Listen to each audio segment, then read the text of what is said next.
Scientific calculus allows the evaluation of all actions and their resultant pressures. Pressures and pain can only quantitatively differ but no quantitatively differ from other experience of pleasures and pain accordingly. Qualitatively, qualitarians argue that mental pleasures are pain are different in kind and superior in quality. To be purely physically ones consider both quality and quantity. Quantitatively, utilitarians argue that mental pleasures and pains differ from physical ones only in terms of quantity. Examples in quantitative utilitarian: pleasures from eating an ice cream cone or reading a classic novel are the same type. However, reading the classic novel might produce a greater quality of pleasures due to fecundity or other factors. Quantitatively utilitarian, eating an ice cream cone and reading a classic novel produce different types or qualities of pleasure.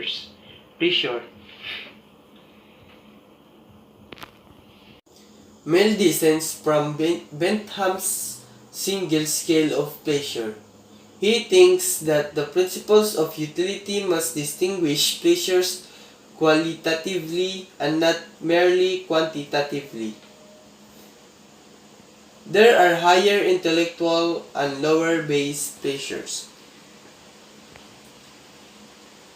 And lower base pleasures, we as moral agents are capable of searching and discerning. Higher intellectual pleasures, more than humans are capable of higher intellectual pleasurable goods. Crude bestial pleasures, which are appropriate for animals.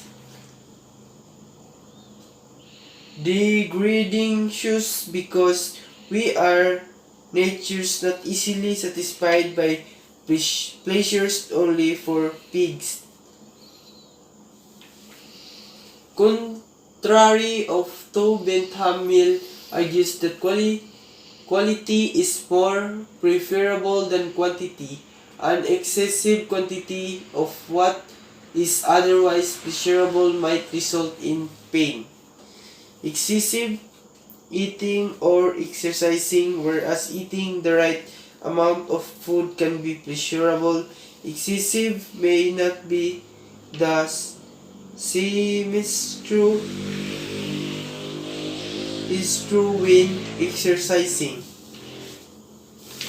The quality is more important than quantity. It is important to consider the standards whereby differences of pleasures can be judged. The test that Pell suggests is simple in dedicating over two comparable pleasures. It is important both to discover which is one actually more preferred than the other.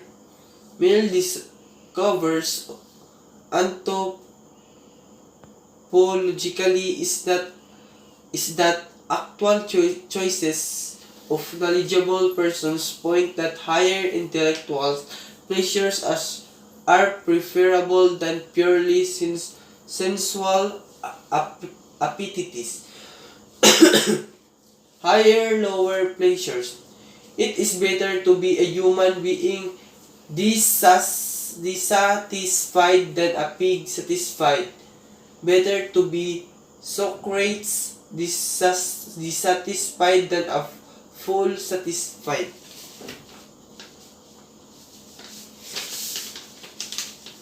As human being, We prefer the pleasures that are actually within our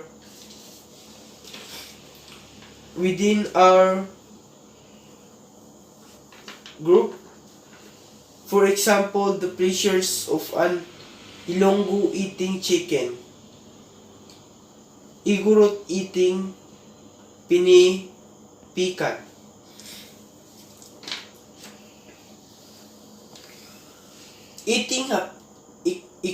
Equating happiness with pleasure does not aim to describe the utilitarian moral agent alone and independently from others.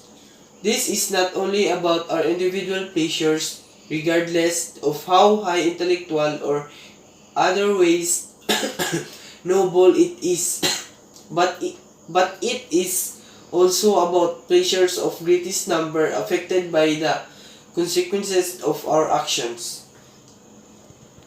Acceptance of utilitarian standard.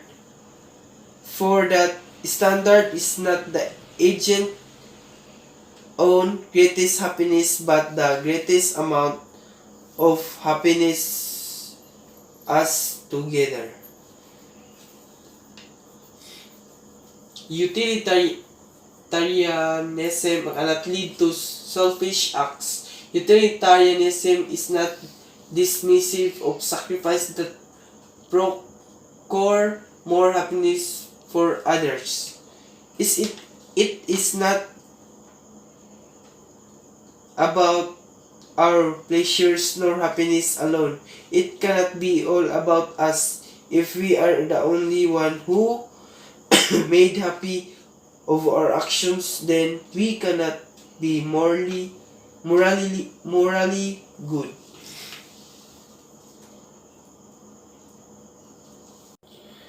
Utilitarianism is not all separate from liberal social practice that aim to improve the quality of life for all persons. Utilitarianism is interested with the best consequences for the highest number of people. Moral value cannot be discernible in the intention or motivation of the person doing the act. It is based solely and exclusively on the difference it makes on the whole total amount of pleasures and pain.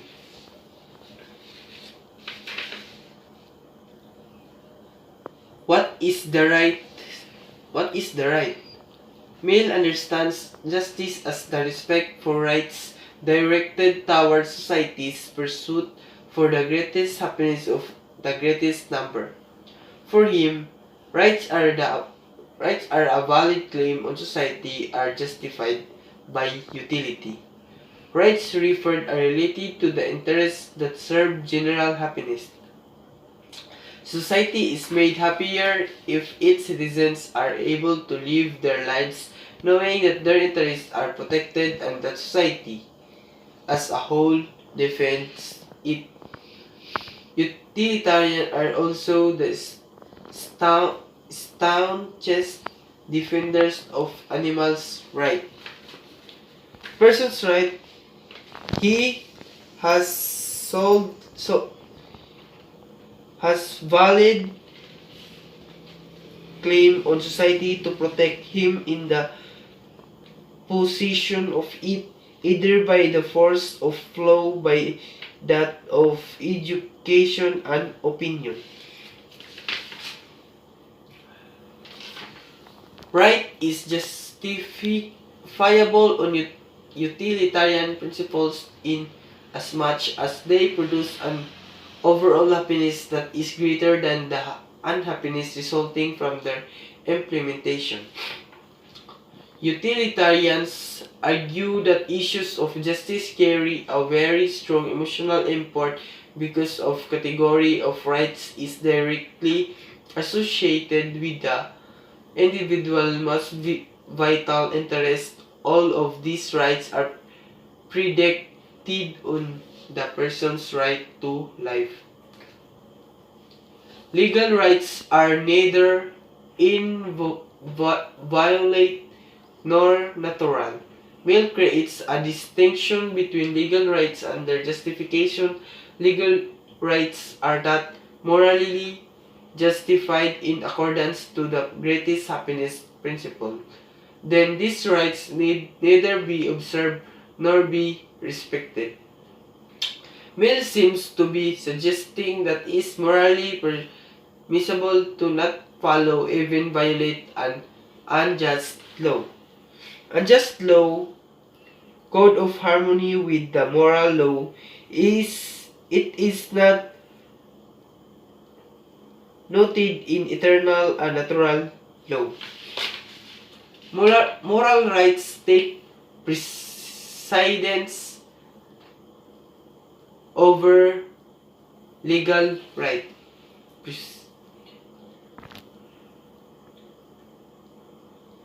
Mill seems to provide some extenuating circumstances in which some moral rights can be overridden for the sake of the greater general happiness.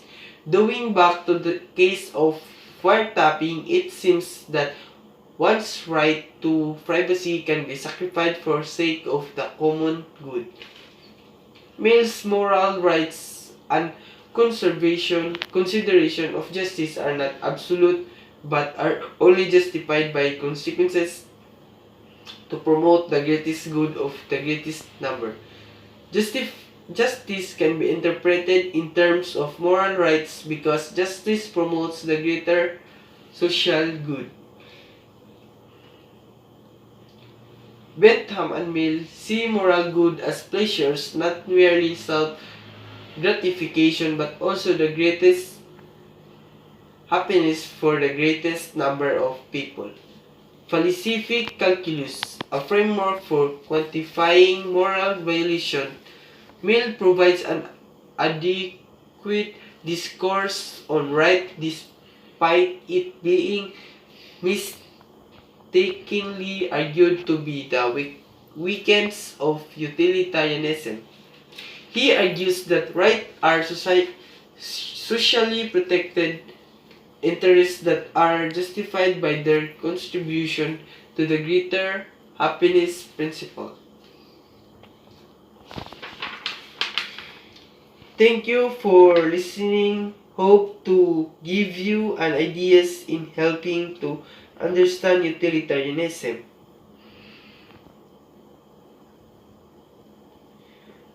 Once again, thank you everyone. Keep safe and God bless.